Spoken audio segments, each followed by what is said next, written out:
depending on where you are. I hope everybody's got some lunch to have while we're going through this session. Can I confirm that you can all see my screen? Yeah, I believe we have. Fantastic. Okay, so this is, like you were saying, sorry, I'm going to kill my phone. This is one of a series of sessions that we're going to deliver to you around the Power Platform. So I've been working in the Power Platform for a while, as has Eduardo, who I think is on the call also. And what we want to share with you is some of those key constructs within it so that you can get a good idea about Power Automate is today's target. And next week we'll look at Power Apps and AI Builder. But what I'm going to do is I'm going to show you a real world solution so that it can give you some context on actually all the steps you need to take to be able to use the tool, as well as a bit of an overview. So as we were saying there, it'd be really useful if you can ask questions as we go along. Please feel free to come off mute and ask questions as I'm going through. I totally miss being in a room with people where I would normally say, just put your hand up and say, hey, Sharon. So I'm quite happy for everybody to do that as we're going through. And let's have a conversation about the technology rather than just me kind of teaching the technology to you.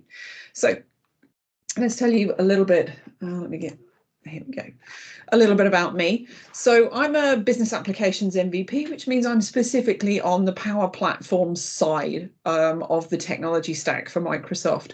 And I've been an MVP only this year, only since April.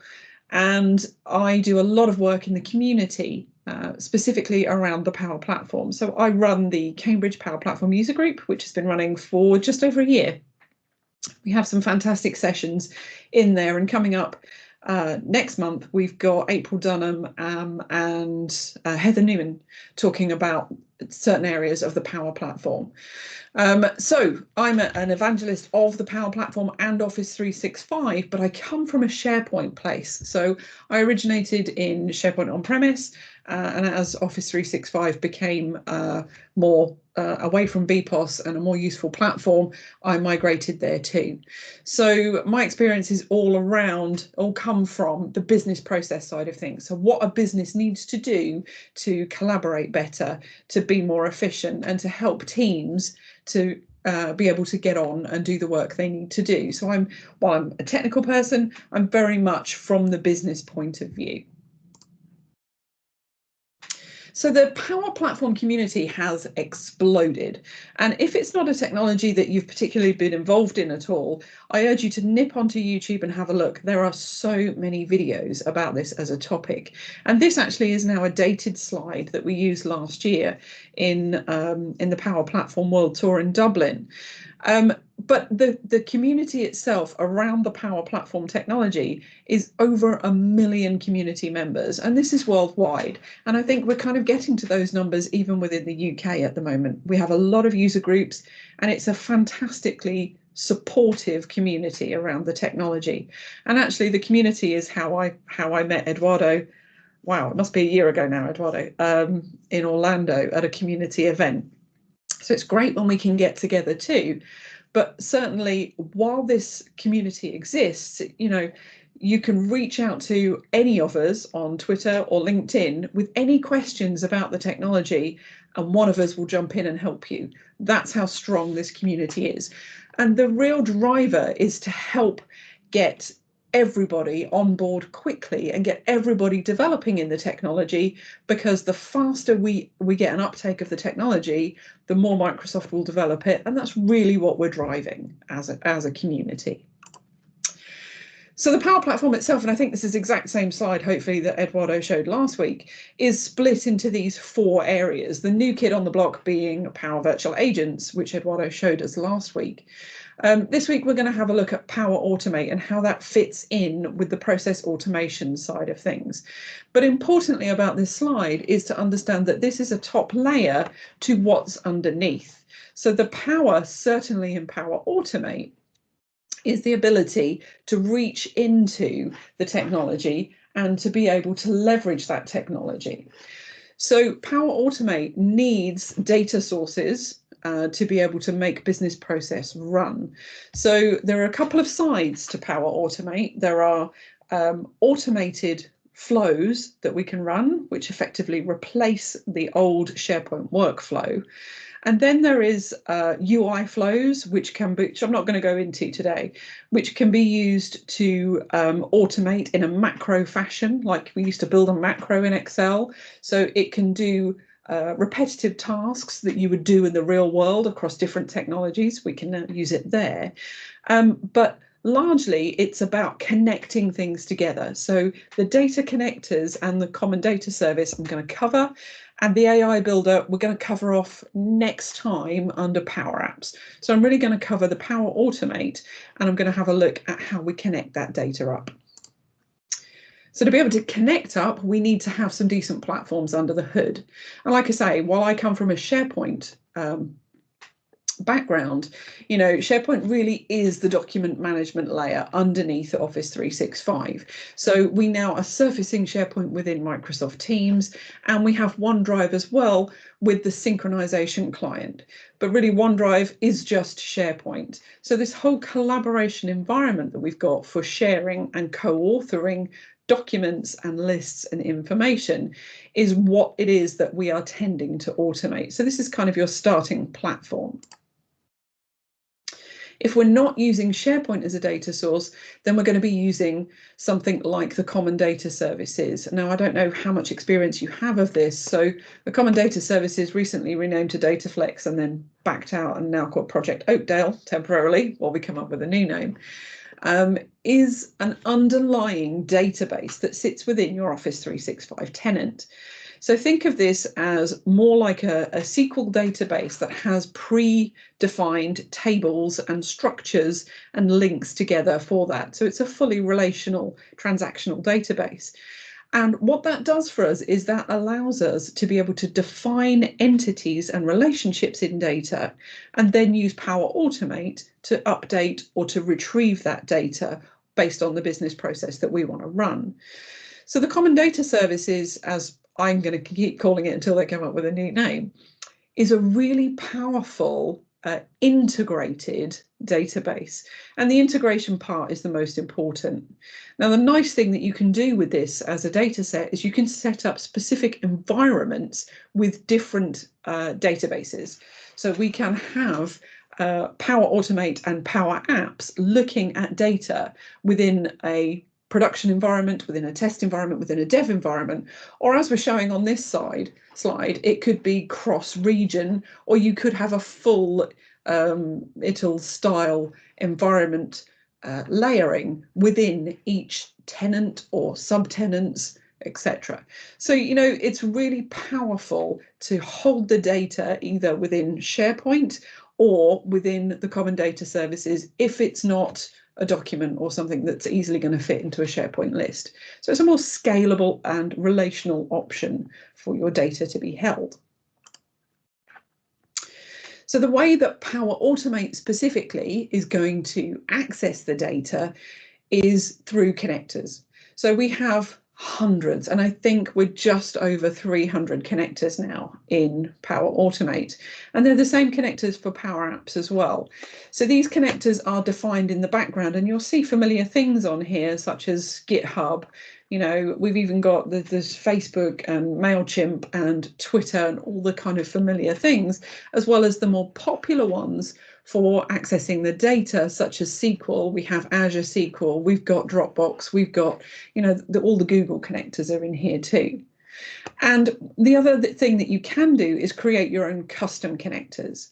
So not only can you create a local version of a custom connector, but if you go through the Microsoft certification process, you can also have your connector published by Microsoft on their platform. We have a connector called the Casper 365 for Education connector, which is very specific to one of the workloads that we delivered, but it's there and available for our customers to pick that connector and to leverage our API.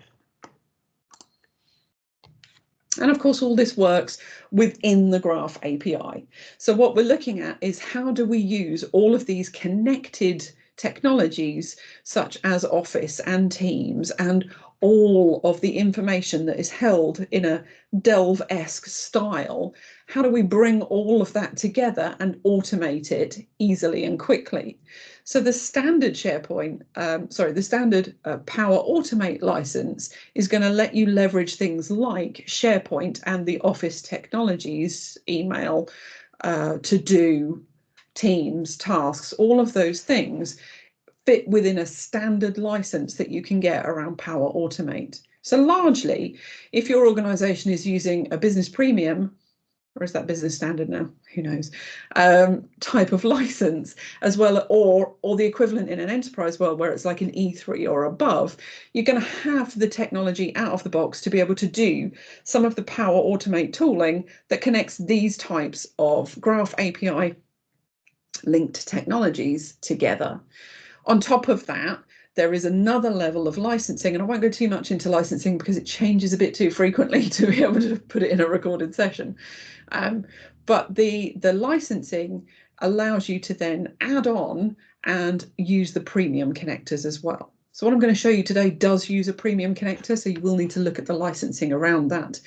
And it used to be that while the Power Platform had a simpler and more included licensing model, it used to be that we could very quickly spin up one Power Automate or one Power App and demonstrate value to the business.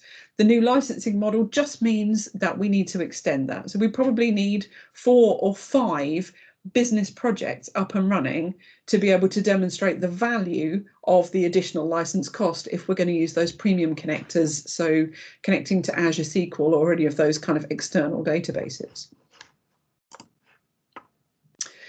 But don't forget, things are changing fast. So change is a constant with Microsoft, and we are getting constant updates. So we are getting monthly updates to the Power Platform, and sometimes some of the bigger waves that come quarterly are some really game-changing updates. So it's really worth being aware of the Microsoft 365 roadmap and also the user voice that they've got behind that, where we're suggesting changes that the environment needs to have or that the community wants to see.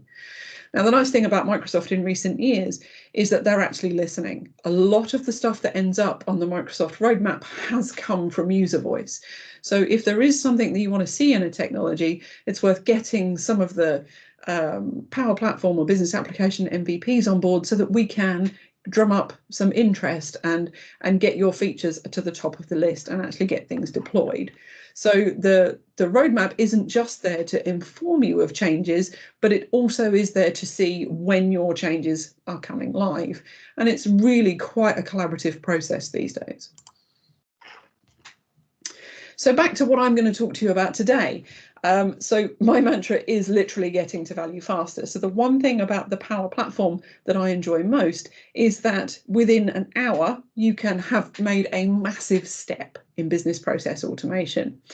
And I believe in this so much, I've developed a methodology around it, and coming soon, I'm also writing a book about it. But in terms of presenting a solution to you today, this is how I'm going to do that. So it must be 100% business value focused. So I've picked a business scenario to show you, but that doesn't mean it's the only business scenario. The idea is to give you an idea of what the technology can do. And I'm going to show you the complete solution. Today we're going to do part 1, and next time we'll do part 2, and you'll see how they tie together. But I'm not going to get fancy. I'm not going to use all the tools in the box. The idea is to have something that is recorded for you that you can follow along. And I have this session recorded. It's out there on my YouTube channel for you to be able to walk yourself through and pause. I'm aware that I change screens really quickly, so please do keep up with me today. But what I'm doing is the basic steps to show you everything. So there is nothing hidden.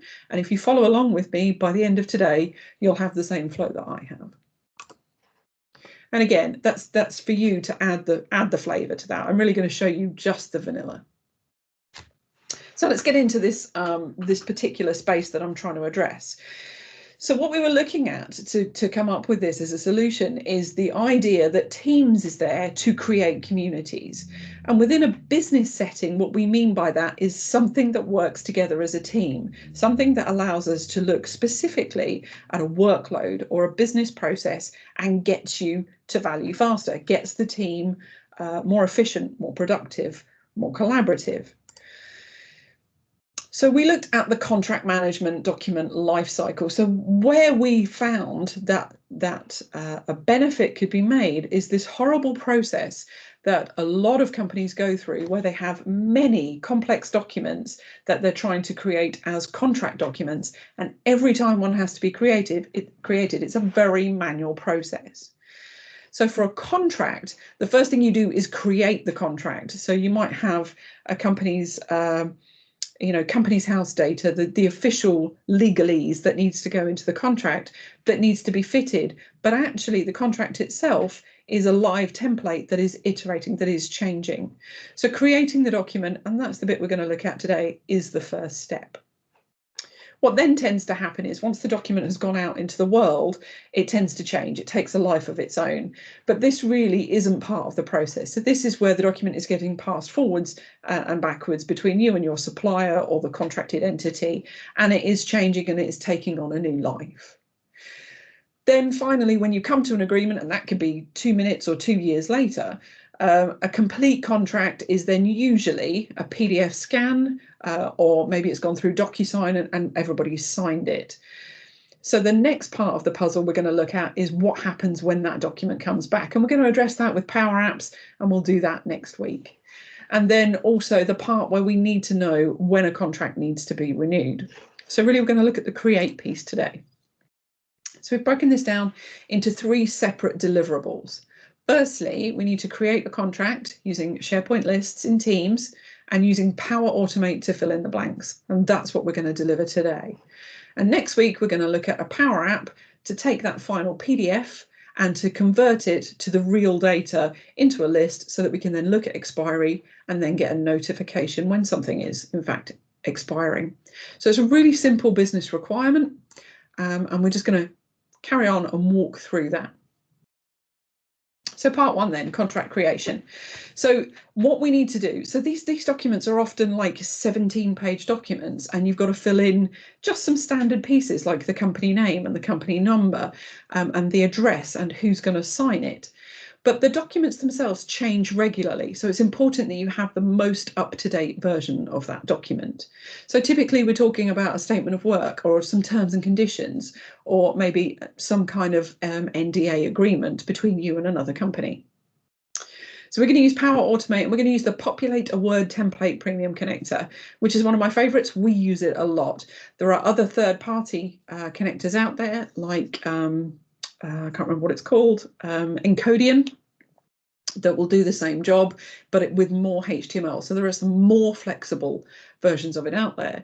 But what the Power Automate Populate a Word Template one will do is it will also convert it to a PDF at the end for you if that's what you want. And we're going to deploy that. We're going to deploy it via Teams today, but you could also deploy that via SharePoint as well. So what I've done is I've set up some videos. I've pre-recorded them so that I don't go wrong and so that I can talk to you while I'm running the video. So I'm now going to start walking through exactly how we create this as a solution. So you can see here we've already got a team set up, and we've called it the contract team, amazingly. We're going to jump to SharePoint because we want to be able to set up some new libraries, and to do that we need to go to the root of the site. So we're going to create a document library, and we're going to call it templates. And this is where our live templates will be. Now, you may have a subset of the team that are able to edit the documents in here. You don't necessarily want the whole team to be able to edit them, or this could live on a separate site. So we're going to throw in a couple of templates, and these templates, there are 2 very specific types. So what I've done is I've used a simple document where I've set it up to use my very own tags, and I'll show you this. So here you can see that I've got if I drop to developer mode, which if you haven't got it, I'll show you in a second. If we jump to design mode, you can see I've just got text fields there that I've put in 3 values, and it's just a test document. So they are just text fields, okay? And the other template is the out of the box, but actually quite complex Word template for a statement of work. And it's quite a nice template, it has to be said. But as you'll see with it, it has got very many places. If we switch to developer mode, and the way you get to developer mode is if you right click on the ribbon and customize, you should just be able to tick it and turn it on. It's there for everybody. So in design mode, sorry, we can see just how many fields there are that can be populated within this document. Now, don't worry, Power Automate is aware of this format. It is just XML at the end of the day. And so it can help us with the creation of a flow to be able to populate those items.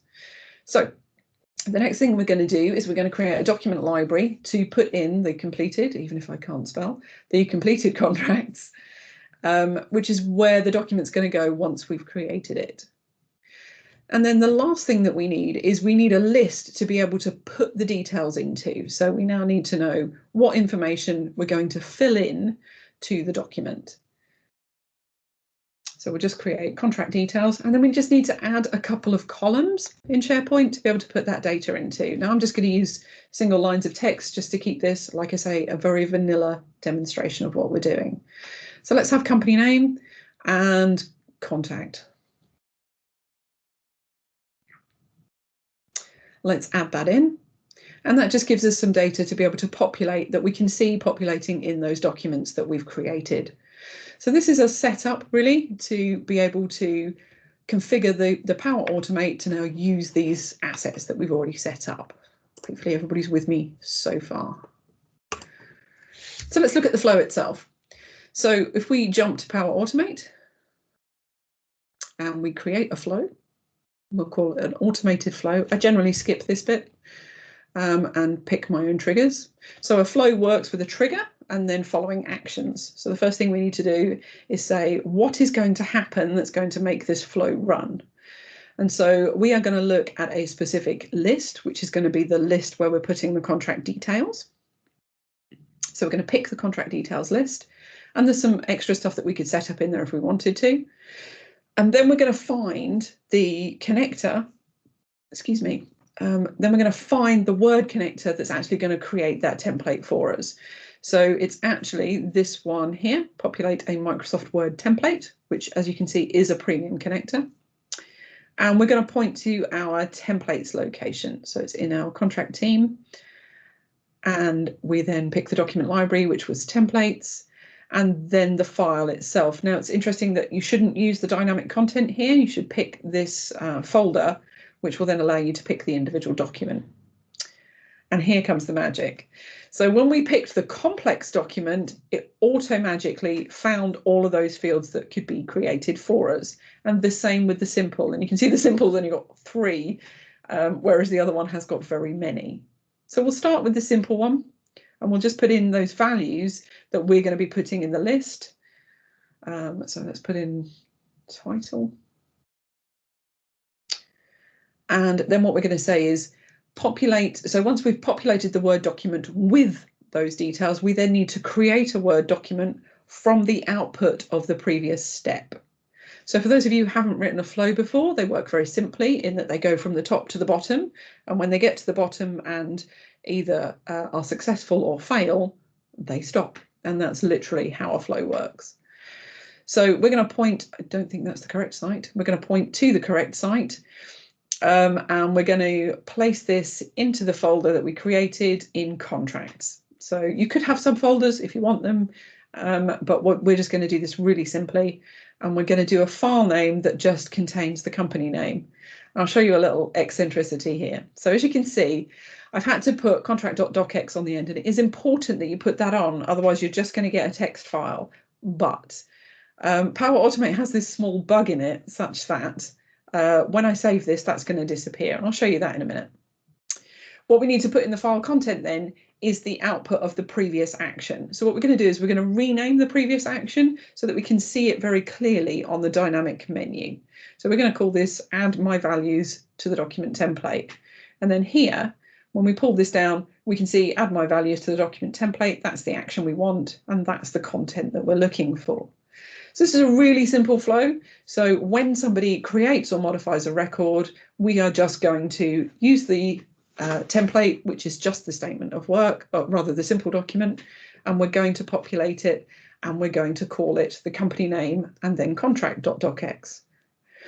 So let me just show you this. You can see it says contract.docx. Now, when I come out of this flow and I go back in,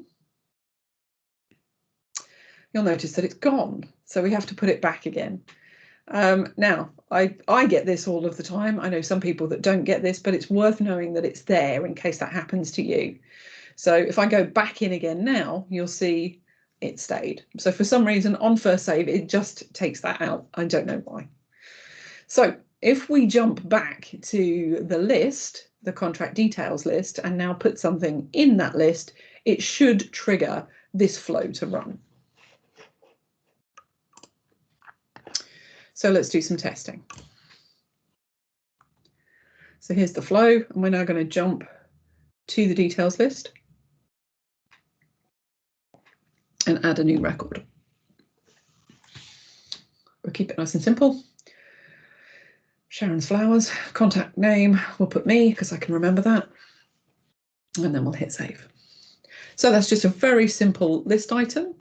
And if we jump back to here on Power Automate and just refresh, it does take up to 60 seconds for a flow to be initiated. And there we can see our flow has initiated and has succeeded. If we jump in, we can see the little green ticks and we can see exactly what it did, the information that it extracted, and the fact that it created as a file, and it's called Sharon's Flowers contract, which is great. So let's jump back to the list. Here's our contract. And let's open that up in Word.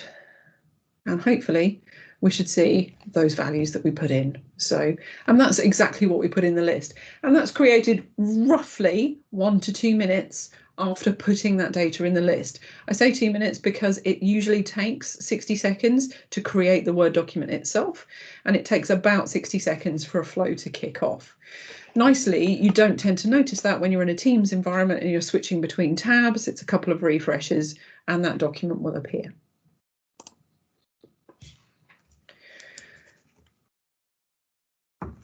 Oh, hang on, I think that is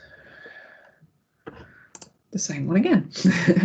So now that we have got the solution doing the very basics, what we want to be able to do is to set this up so that we can add a little bit more data to this. So we need to look at the other template so that we can have an either or situation. And we also want to have a look at not triggering this the moment that the button is hit, because it may be that certainly with that statement of work document that you've got some of the data, but not all of the data at the point that you want to start creating a record. So we need to be able to give the choice as to whether we are in fact going to run the flow right now or not. So let's have a look at adding a little bit more data to that. I'm just going to take a sip of my drink while I start that. So if we jump back to the contract details list and add some more data.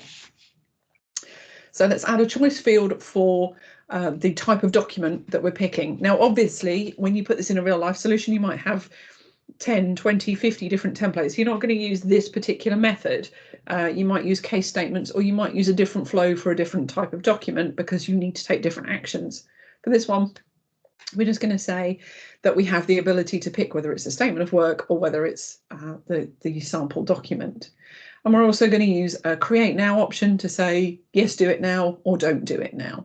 And that gives us a little bit of flexibility just to show you how those things come through in the Power Automate.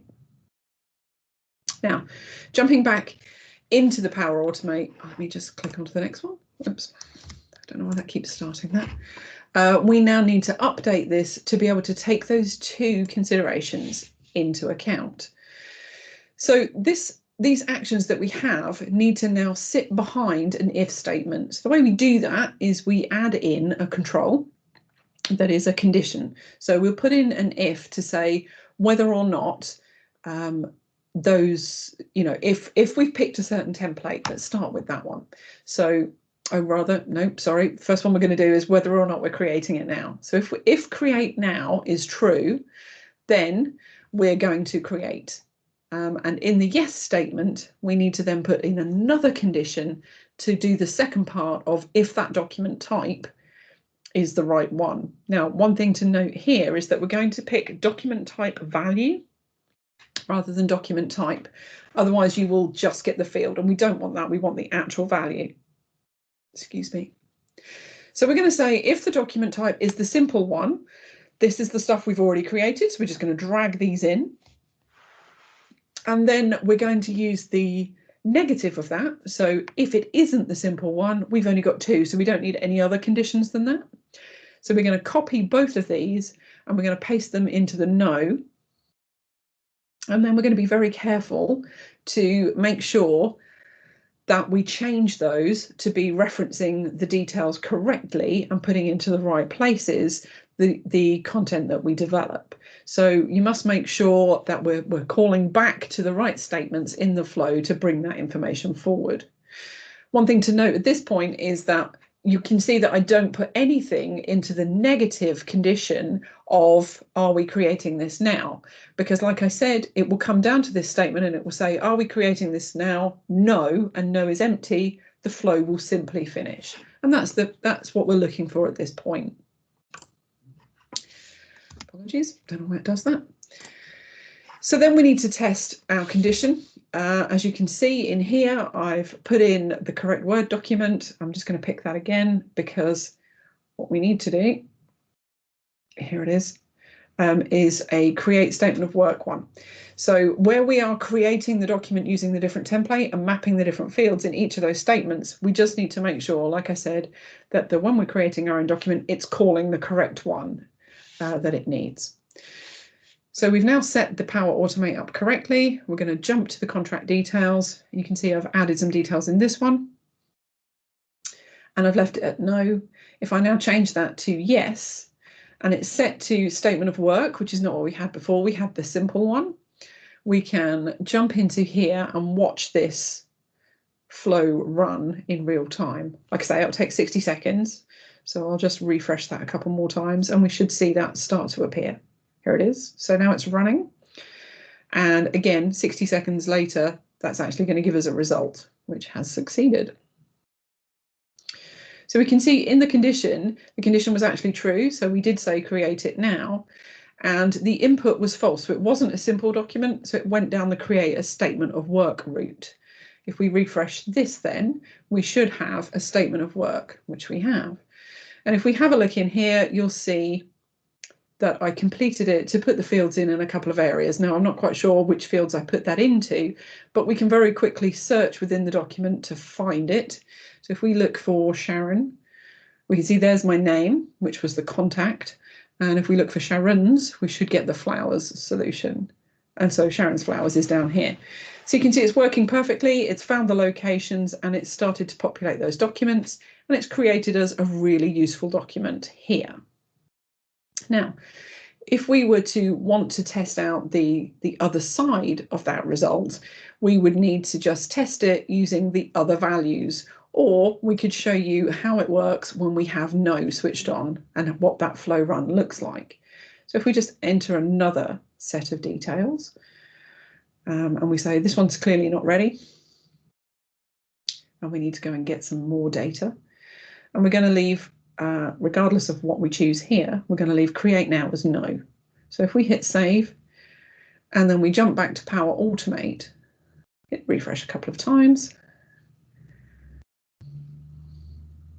and then jump in, we can see what happened.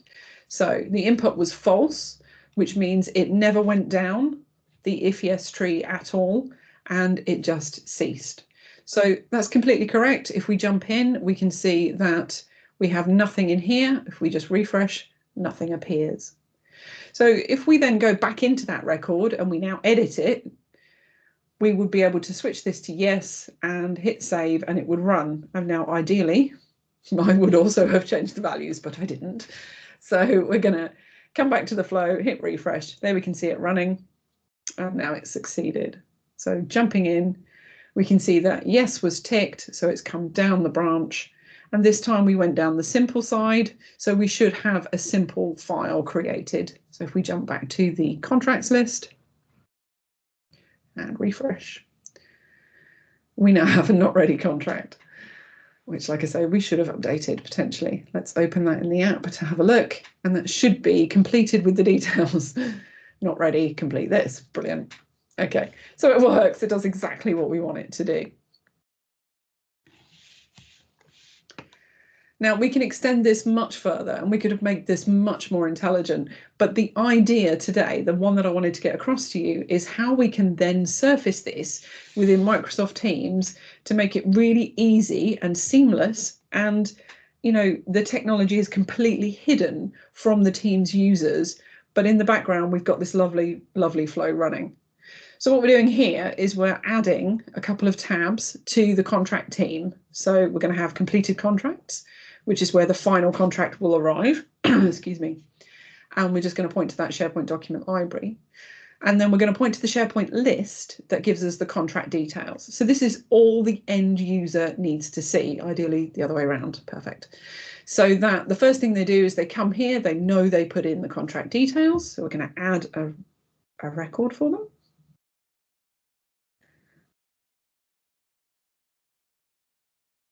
Oh, try and type my name correctly. Prerequisite for any demo. And again, I'll put myself in because it's easy to spot and remember. So we can ask them to fill in this form directly from within Teams. We've hit create now, and there we are. We have that requirement is in the list. Now all, swapped around again, all the user needs to do is jump to completed contracts, maybe go and fetch a coffee for 2 minutes. We know this one was created. We know we've called it new contract. So we should be looking for Sharon's new co as a contract. We're going to hit refresh up here in the top right, or we can keep flicking between windows. If we want to, we can jump to Power Automate to see whether it ran or not with the little ticks. But actually, we shouldn't need to do that. But what this is showing you here is that it has got this 60-second delay before it runs. So we just need to tell the users in Teams to expect this 1 to 2 minutes before your document arrives. So you can see it is running, it is doing what we want it to do. And you can see here, it's been running for 11 seconds. This is just me getting impatient with the demo, trying to show that happening live. But actually, if I just refresh by the power of video, you'll see that will change to 1 minute, which is the point at which it actually completes. There you go. So it takes 1 minute to create that document, and that should now be in the Teams environment rather than in SharePoint. If I hit refresh here, so that new contract is now there. And, you know, that's directly from the contract details. So the user would have not bothered to go to Power Automate at all, but would have just been told it can take up to 2 minutes to appear.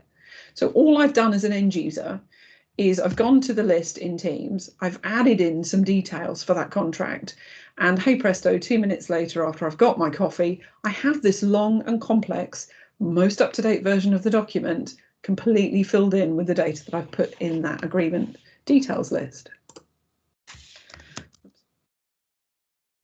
So really, that takes us through the entire of the first step.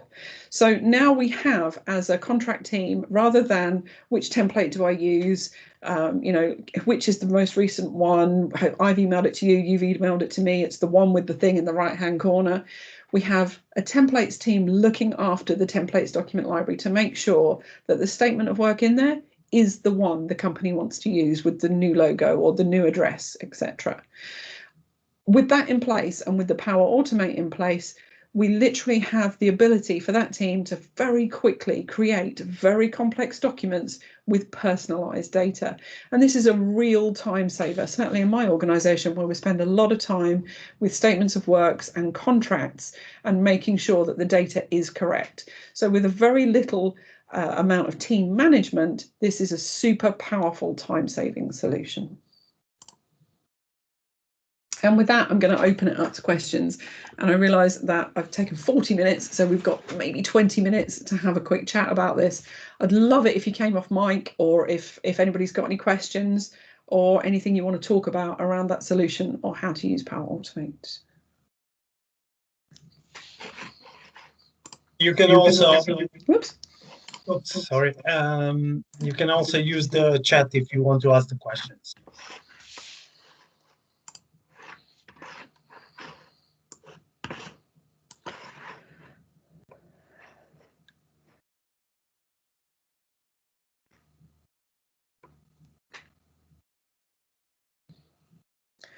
Okay, while we're waiting for some questions to come forward. Oh, here we go. Is there an extra? Yeah, well, okay.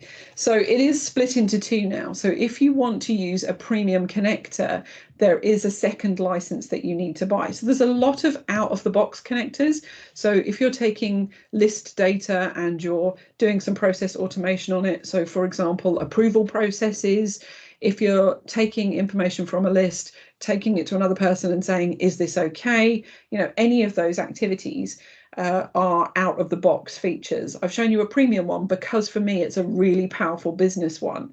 So the cost of this one would be somewhere in the lines of, there are two licenses that you can buy. There is a per flow, I think it's called, license, or a per user license. So depending on how many people are using it that we need to assign that license to on a per user basis, it may be more worthwhile than doing a per flow, which effectively covers you. I think you have to buy 5 flows as a license bundle. I'm not going to go into too much on the costs, but if you go and have a look at the per flow and the per user license, you'll get an idea. It's something like £40, I think, on the license for a per user, but that then licenses you for every type of flow that you want to be running. So depending on how automated your organization wants to get will depend on where the value point of that is for you.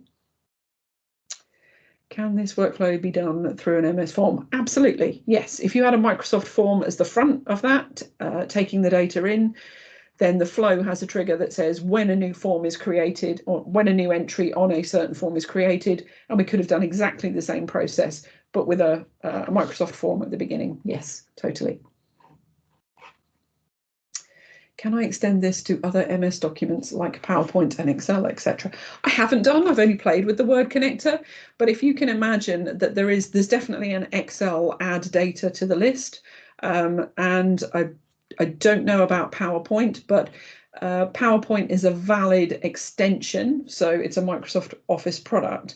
If there isn't an out-of-the-box one, then people like Encodian are doing those third-party app extensions. And that's the whole beauty of the connector methodology, is that other tools can come in. So you can link your data off to SAP or to Xero or whatever the third-party services are that you're using their particular API. And that connector will be able to use the right language and will surface the right questions for you to either give an API key or some form of authentication to allow you to do that. You can build very complex solutions. How do you have full control? Any version? Okay, so what you saw there was you have the history of runs within the flows, but there isn't great application lifecycle management within Flow itself. However, or Power Automate. What I would suggest is you look at the Centre of Excellence tooling, which has been developed in conjunction with Microsoft, and I think now is fully owned by Microsoft, a lady called Manuela. And what this Centre of Excellence does is it gives you the administration tools to be able to see how many flows are being created, what connectors they're using, etc., on a dashboard for you to be able to manage the governance of it. What you need to really bear in mind is that Power Automate and Power Apps are there as tools for the organization in the same way that Excel is. So if you give people access to the data set, because you always need permissions to access the data set, then Power Apps and Power Automate are not doing anything different than something like Excel. So you have to think about how you restrict the usage of it in your organization in the same way as how you allow tools like Excel to be there. How is Power Automate different to Logic Apps? Great question. Power Automate was born from Logic Apps. So Logic Apps is, if you like, the big brother. It's the full fat version of the same product. So if you are a developer and you are in an Azure space and you're using Power Apps, A, you'll be able to use Power Automate very easily, and B, you'll be able to understand why the cut down version is there. It's much easier than the kind of tooling you would have to use in Logic Apps for a citizen developer to be able to use. So it's very simple logic, it's splitting out if statements, it's very visual to see the flow through a flow. whereas Logic Apps is much more involved and much more of a developer mindset. So Logic Apps living in Azure is what you would go to if your Power Automate can't quite do what you want it to do. You would then take that step up and start using Azure functions and building it out in that bigger, more encompassing tool. These are great questions. Very good crowd. You're welcome. Eduardo, is there anything you wanted to add from anything you've developed in Power Automate? Tell us of a good flow that you've created. Okay. There he is. I'm sorry. I think that in my session, I will show some solutions that we create here, complex solution, like a question of Mauricio. And I think that I can show our solution over here, okay? Oh, do you want me to stop sharing so that you can do that? Let's do that.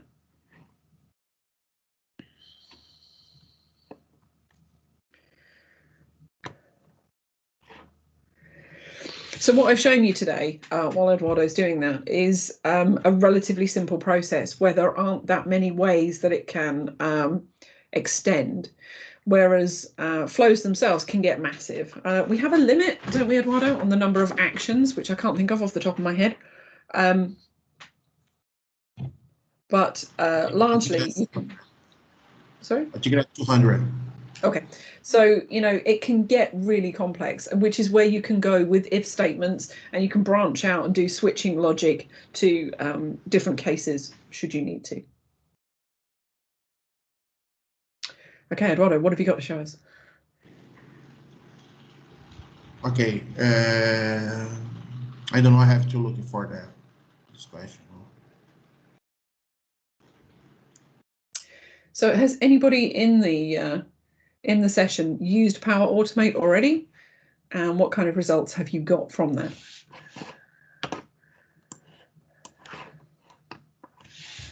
Please feel free to come off mute and talk to us, if you dare.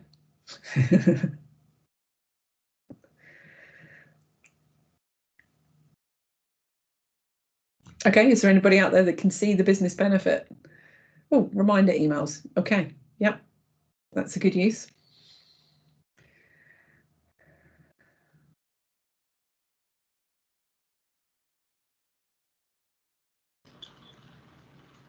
The great thing that we can, I can show in my session too, okay? When you use, for example, remember emails in Power Automate, you can customize that email with HTML solution, okay?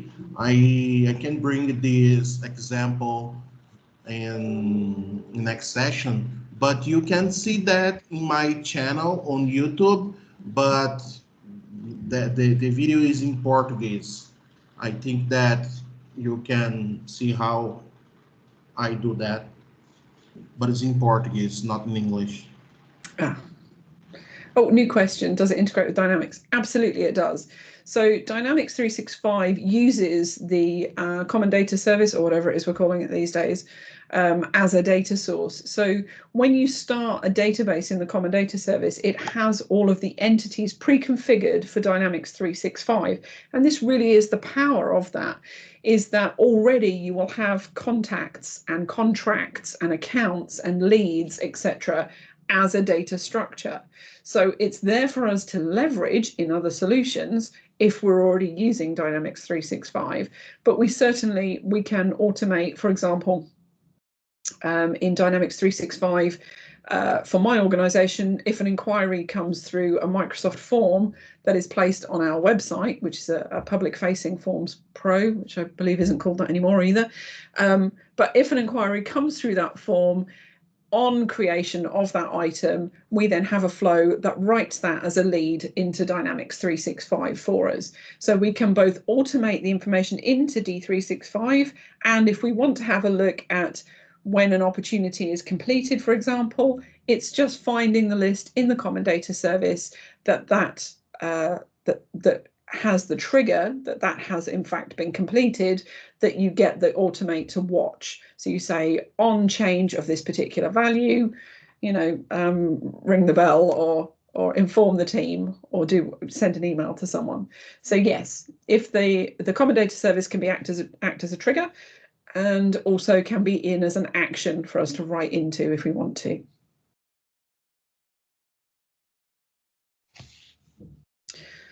Okay, any more questions?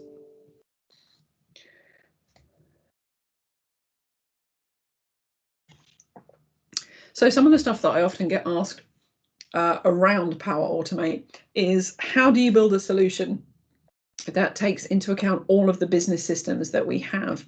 And largely what I would say here is that center of excellence is your friend again.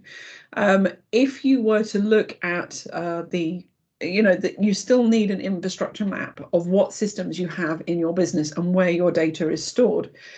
And if you have a data catalog in Azure, or if you have the ability to know where the trusted data sources are of your information, then you can very easily draw a map of how that information comes together to be able to use all of those sources.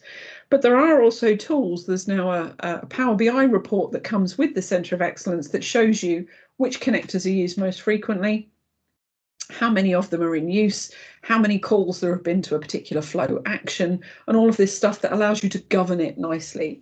So usually governance is top of mind. And what I would say around putting in your own center of excellence within an enterprise, for example, is to consider the actions you want to take when somebody creates a Power App or a Power Automate or a Power BI report, rather than, are we going to allow somebody to create that report? So governance should be from a reactive kind of way. So when somebody starts creating a Power Automate and you see that turn up on your dashboard, ideally that center of excellence, whoever is in charge of that, would then reach out to that particular person in the organization and say, I see you're creating an approval process for contracts. Did you know we've already got that over here? Or you're creating something more complex and somebody over here in the business is also doing a similar thing. How about we get you guys together? Even if it's just, I can see that you're creating something. Do you need some help? Can we give you some training on how to do that properly? Can we show you what the organization expects from that? And again, that center of excellence as a tool that you can install is available to show you all of those things happening, new flows that are created, and allows you to communicate and set standards. So you can say that every new Power Automate, for example, our best practice says that there should be at least 2 owners, and whether that is a system account or an administrator of the environment, should also be a co-owner of every single Power Automate that you create. And that just prevents orphaning of Power Automate instances or flows when somebody leaves an organization. The last thing you want to do is write something really useful and then that user leaves your organization and that flow can no longer run, because those connectors are run within the context of the user that created the flow. So always share that flow with a second administrator. And like I say, some organizations use a service account for that.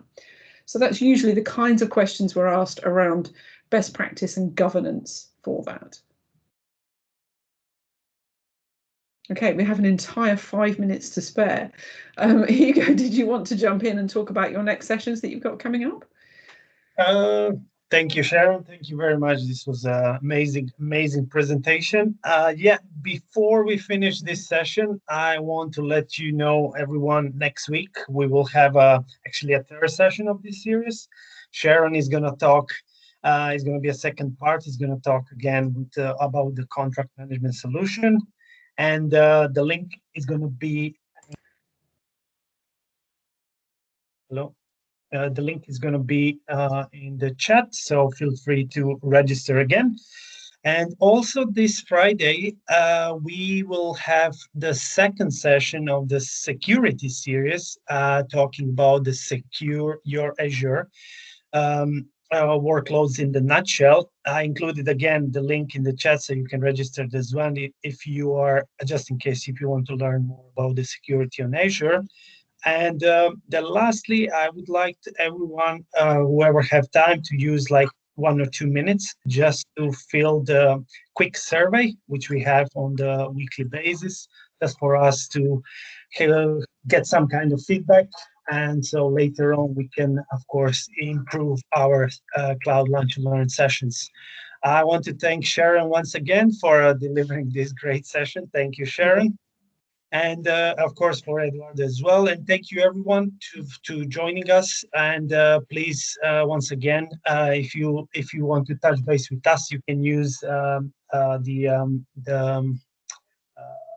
what's the name? Sorry, Twitter account, and you can ask questions there, or you can reach Sharon directly if you have any additional questions later on.